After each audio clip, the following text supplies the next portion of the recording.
Mosaic, a daily news program from Link TV, presents a selection of news reports from independent and state-controlled broadcasters from throughout the Middle East.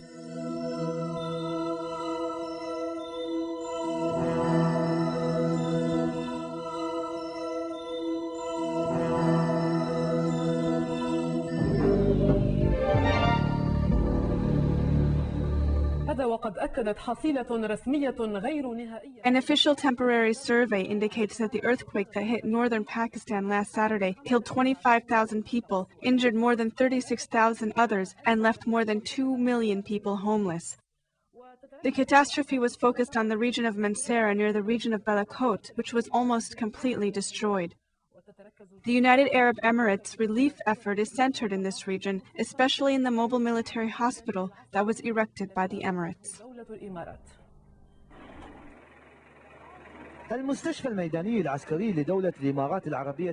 The mobile military hospital, which was erected by the United Arab Emirates, continues its intense efforts to treat the survivors of this humanitarian tragedy, giving hope to the afflicted families. This mobile hospital has 100 ambulances in addition to modern medical equipment, as well as surgery and X-ray rooms and intensive care units. There are also clinics for internal medicine, children's treatment, general injuries, as well as a room ready for emergencies or accidents. The hospital provides complete medical treatment in the span of 1 hour. Here, a group of ambulances arrive at the hospital, transferring the wounded from outlying villages in the region of Mansehra, which lies just outside of the epicenter of the devastating earthquake. As the mobile military hospital continues to treat the injured, another relief and emergency team from the United Arab Emirates carries out search and rescue efforts. In the Balakut village, the rescue teams recently succeeded in pulling out 4 people from underneath the rubble and put them in ambulances right away. Such incidents give hope to the team and the residents of the village of finding other survivors. Meanwhile, the Emirates team also has been able to recover dozens of bodies in the last 2 days in an intensive effort to prevent the dangerous spread of diseases. A delegation from the United Emirates Red Crescent will visit the village of Balakot to look at the catastrophic situation there and survey the damaged area in preparation to carry out humanitarian work in this devastated village.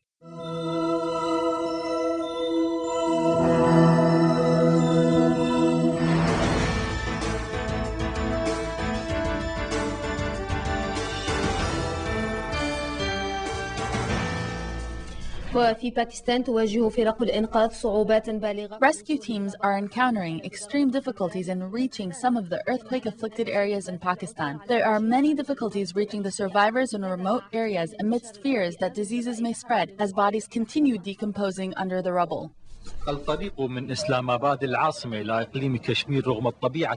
Behind this beautiful nature and calmness, Pakistan is witnessing an unprecedented catastrophe. Several days have passed since the devastating earthquake hit these areas, but the huge magnitude of devastation still overshadows the humanitarian condition in the afflicted areas. Families continue to pull out the bodies of their relatives from underneath the rubble.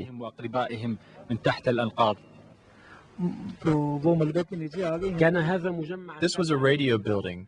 The body belongs to one of the employees. The bodies of his wife and daughter are still under the rubble. The earthquake destroyed 80% of Muzaffarabad, the capital of the Pakistani part of Kashmir. According to local officials, more than 10,000 people there were killed. There are also increasing fears about the fate of the stranded people in remote cities and villages that can no longer be reached because many roads collapsed by the earthquake. لا تصل المساعدات إلى المدن. I want to tell you that aid is not arriving to the remote cities, where a large number of people were killed and injured. There are no rescue missions that can go there to help people.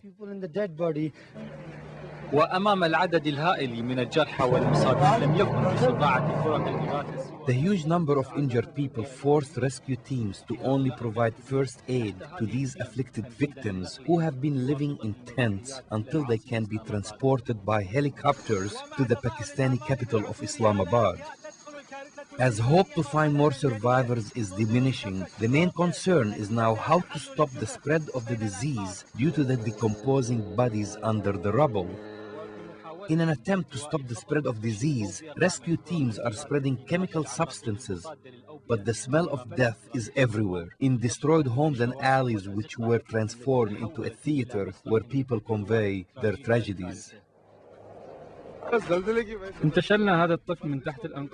We pulled this child from underneath the rubble. Because his hand was severely damaged, it had to be amputated. This story is one of thousands of other moving stories. The international and Islamic community must act quickly to contain this catastrophe. Nabih Behrouz, Al-Alam TV, Muzaffarabad, the capital of the afflicted Pakistani part of Kashmir. Our reporter Naveed Behrouz is with us from Kashmir. Naveed, what is the latest information about the rescue efforts?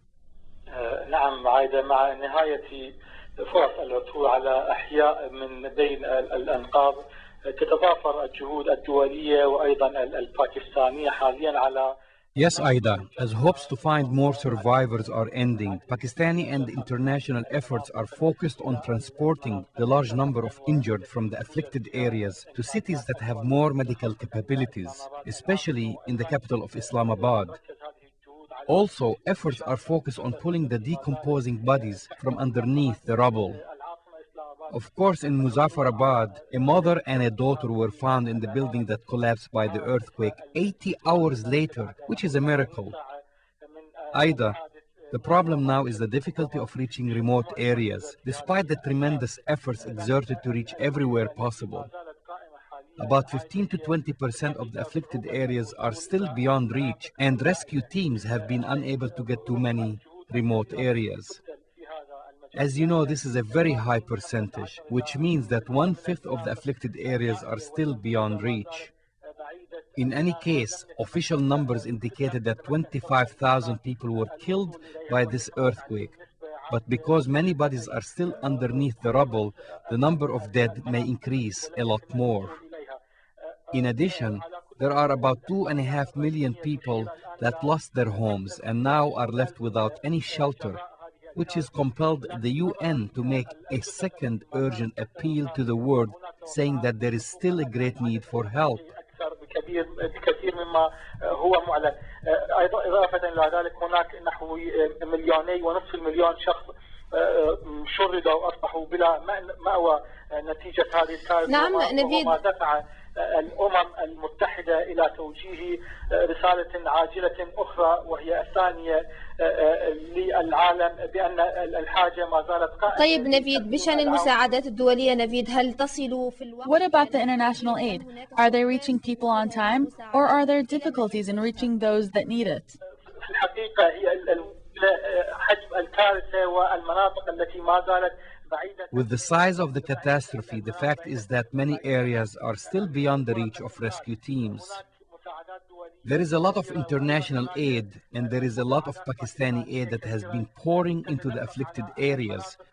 But the problem is that aid cannot be sent to many remote areas. Even helicopters have not arrived there yet. This is a big problem because these areas might be left alone, thus forced to face catastrophe without help.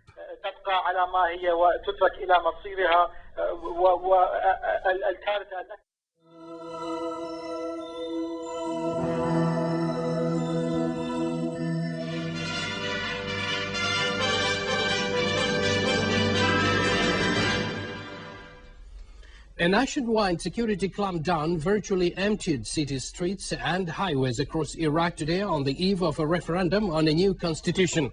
Iraqi officials moved ballots into polling centers, but most shops were shuttered and there was little traffic. Iraq has tightened security before tomorrow's referendum, closing its borders and increasing police and army patrols, hoping to foil insurgents who have threatened attacks aimed at derailing a vote Washington sees as a key to Iraq's future.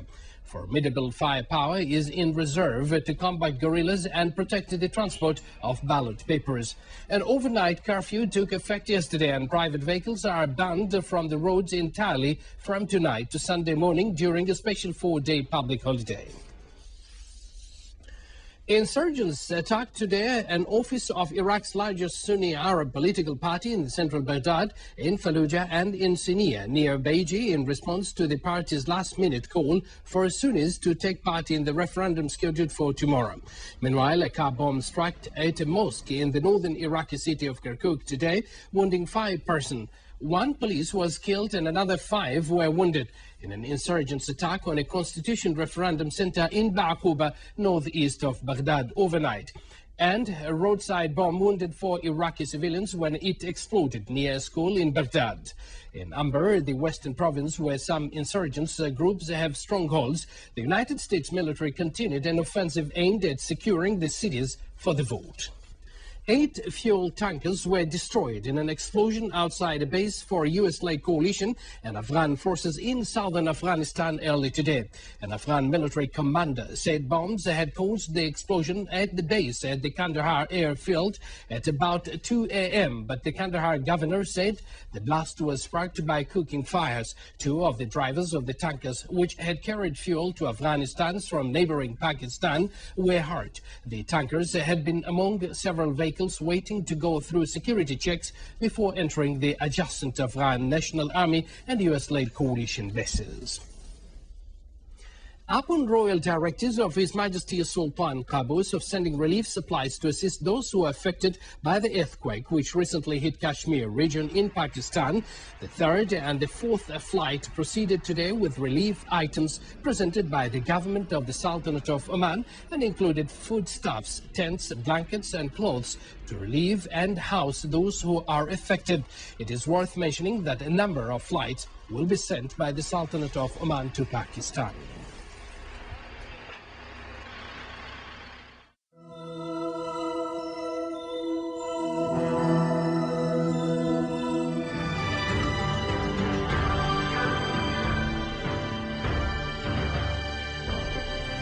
In the second election since the fall of the regime of the former Iraqi president Saddam Hussein, nearly 15 million will head to the voting polls tomorrow to vote on the draft constitution. Meanwhile, the U.S. Secretary of State confirmed that the preparation measures ahead of the referendum are satisfactory, indicating that the level of violence is less than during last elections.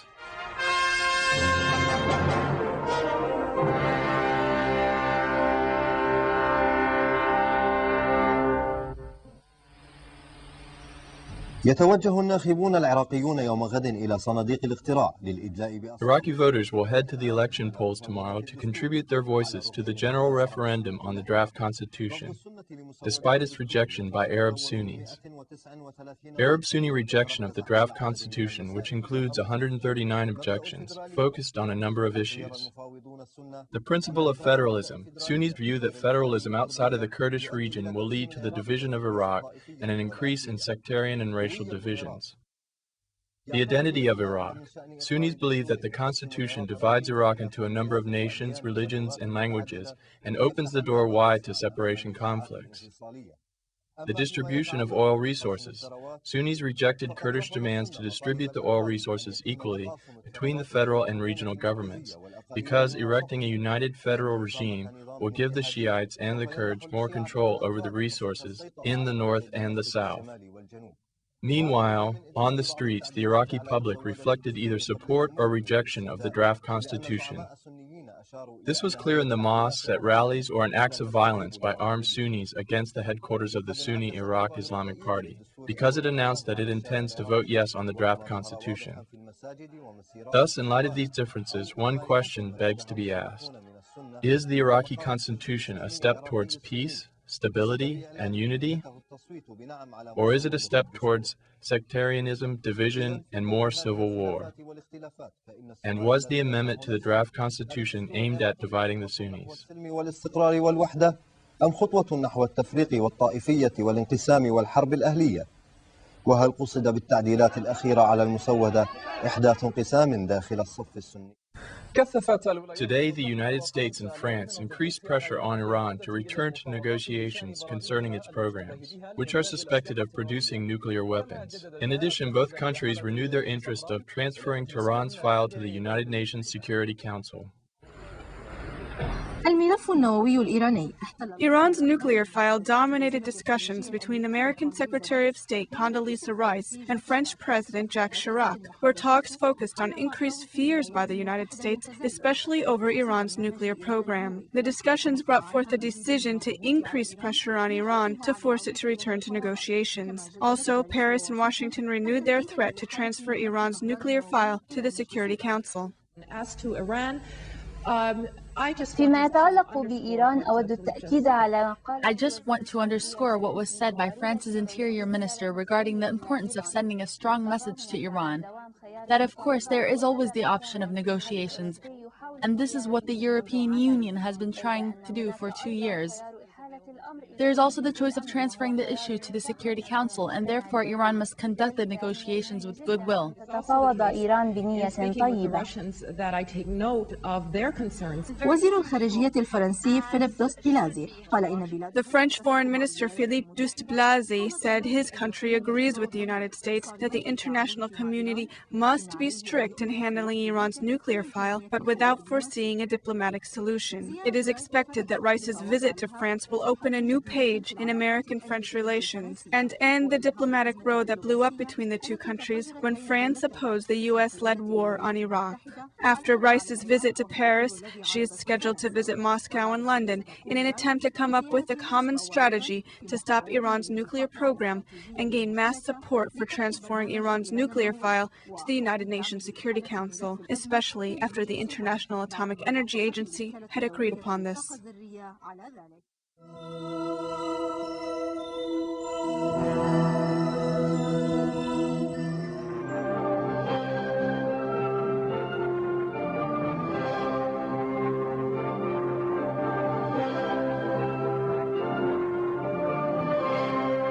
Iran says it is ready for unconditional talks with all countries, including Europe. Iranian Foreign Minister Manouchehr Mottaki said that Friday, while wrapping up his two-day official visit to China, and added, Iran will go on with its cooperation with the UN Atomic Agency and being committed to the Non-Proliferation Treaty.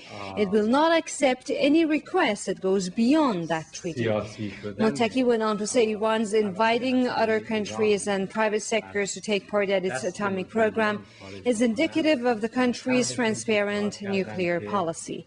He added Tehran welcomes any constructive plans that can help it secure its right to peaceful nuclear technology.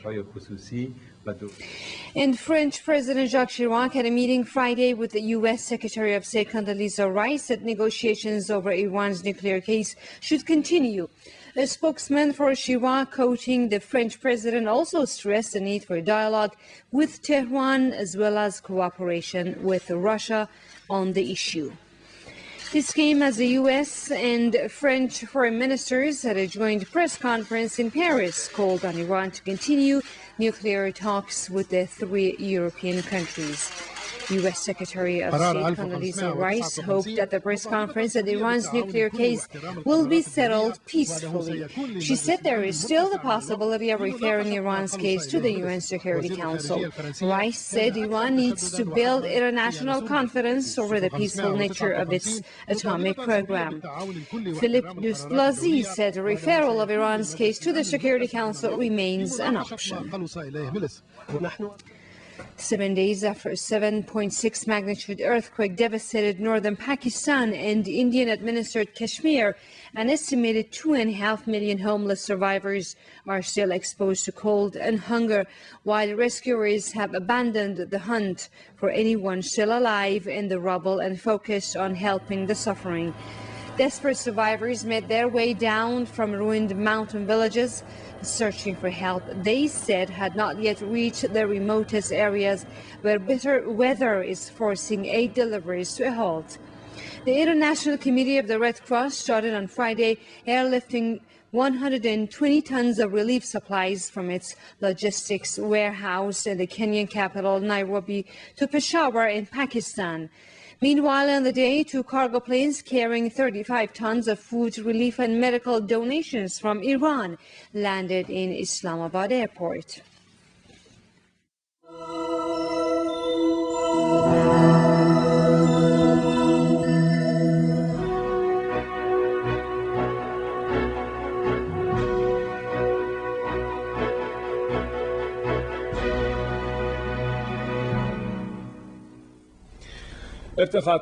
More voices have been raised demanding the removal of the cemented separation wall and iron fence being raised by the occupying Israeli military along the Palestinian-Egyptian border. The Palestinian Children Congress organized a protest calling for the removal of the wall.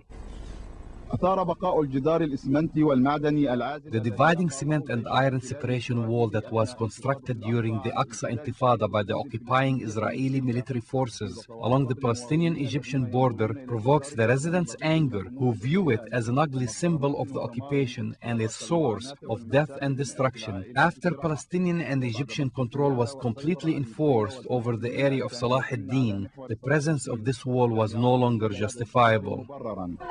We have come to say that the wall must go like the occupation did. We came here to tell the whole world that this wall reminds us of our friends who were martyred in this area, and the destruction of thousands of homes, and thousands of hands and legs that were broken, and the murder of many children. We came here to say that we want an end to the occupation. The occupying forces, which were forced to leave the Gaza Strip, began constructing the dividing wall that is 11 kilometers long and 10 meters high in the middle of the month of October 2002. The wall was built at the point of a gun amidst destructive events over a period of 3 years for the protection of its forces at the border and to ensure a safe pull-out for its machinery and officers from the southern Gaza Strip during the time of the disengagement. These kids from the Children's Congress are sending a message to the world about this wall that reminds people of the occupation, its tyranny, and its abuse. The Palestinian Authority must use the material in this wall for other construction projects that may serve the Palestinian people. The cement wall has taken over huge stretches of Palestinian land that are over thousands of acres. To build the wall, Israel totally destroyed residential neighborhoods, leaving its owners homeless. يعني رؤية القيادة السياسية حول الجدار إن شاء الله راح يزال الجدار. فقط إحنا منتظرين على الجدار لحد ما تأمين البديل. The widespread opinion on the wall is that, God willing, it will be removed. As soon as we put up barbed wires and install lights along the borders, specifying the areas between us and Israel, and control the borders, God willing, the wall will be removed and gardens will be built in its place. According to my sources, the Ministry of Labor has a plan in this regard. During the Israeli occupation of Gaza, families were prevented from seeing each other. The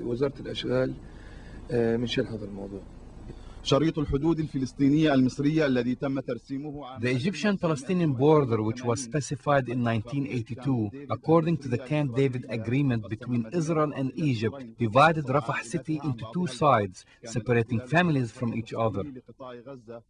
Muhammad Douda, Palestine Television.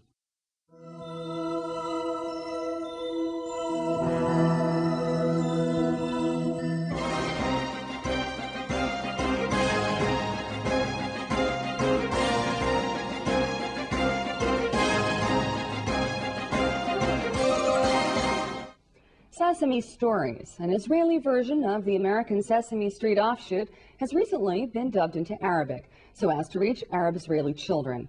The series aims to show children positive images of themselves and their neighbors while encouraging appreciation of cultural similarities and differences. In an environment threatened by violence, it is hoped that children will learn about tolerance, mutual respect, and diversity. IBA's Viva Press visited the set of Sipurei Sum Sum, as the series is known in Hebrew, and spoke to a few of the people behind the revised television production. Hey, Noah, תראה כמה ילדים יש כאן. וואו, איזה כיף. היי, نوح, انظر كم من الأطفال هنا. رائع, رائع. أحب الالتقاء مع الأصدقاء. The Sesame Stories series has now been dubbed from Hebrew into Arabic. How is this beneficial to the audience that you're aiming at? When we aired Sesame Stories, we knew it was a great opportunity to present to the Jewish Israeli child child, the Arab child that lives maybe less than a few meters from his home, but he doesn't really get a real chance to meet him and to get to know him. And knowing that we would be producing it in Hebrew, the emphasis was to try to show Jewish children, Arab culture, but we wanted the Arab child to feel proud to see himself, his family, his culture, his language. One of the major goals of this project, and the Israeli Sesame Stories production specifically, was to provide Jewish Israeli and Arab Israeli viewers with role models from their own communities, as well as characters who were appealing to the community of the other. And we created a character whose name is Ibtisam, who's an Arab Israeli woman. And as part of Sesame Street projects around the world, research was a very large part of how we developed this character. And we went into Arab kindergartens, we interviewed kindergarten teachers and children, and we tried to create this character who was truly a positive role model and an authentic representation of an Arab woman living in Israel, but with the additional goal that this would be a character who would appeal to Jewish Israelis and break down stereotypes. Tolerance, diversity, respect, these are really big topics, and you're aiming at an audience aged 4 to 7. How do you keep these topics fun? That's a tough one. It's not easy. We've tried to be very creative about it, but in the end, you really go back to basics, because at the end of the day, children that age, they don't have still concepts of nationalities and religions. They know hardly their close family, their neighborhood. They don't even have a strong concept of town and country yet. But they do know how it means to feel new in a new kindergarten. They do know how you feel if you don't have a friend. They do know how you feel if you're mocked at. And we try to look at the emotional side of interactions between people on levels that would be relevant for children. Do you think that children who watch Sesame Stories will really think, okay, this can be that Tzachi and Ibtisam can be friends? I mean, they turn on the next program and the news is showing them the complete opposite. Well, yes, right, but I mean, we didn't tell them to, right now go to an Arabic village or go to a, Jewish settlement and make an Arab friend or make a Jewish friend. Even though we are a bit different in many things, we are similar in many things. So to find this point of connection, that was the main idea. Our goal is to really show on screen, on Tsum Tsum, an Israel that may not exist today, but an image of an Israel of tomorrow that we'd like our children to aspire to, and to provide that image not just of something in some sort of fantastical way that may someday exist, but something that's possible. And if children can see that on screen, if parents and educators, but especially children, our primary audience of the series, are exposed to this image, this vision, then perhaps it can plant a seed for something in the future. The views expressed on Mosaic are not those of Link TV or its sponsors, but of the broadcasters themselves. Mosaic is made possible by a grant from the John S. and James L. Knight Foundation, which promotes journalism excellence worldwide and invests in the vitality of 26 U.S. communities, and the William and Flora Hewlett Foundation. Additional support is provided by the Firedoll Foundation and Henry and Virgilia Dakin.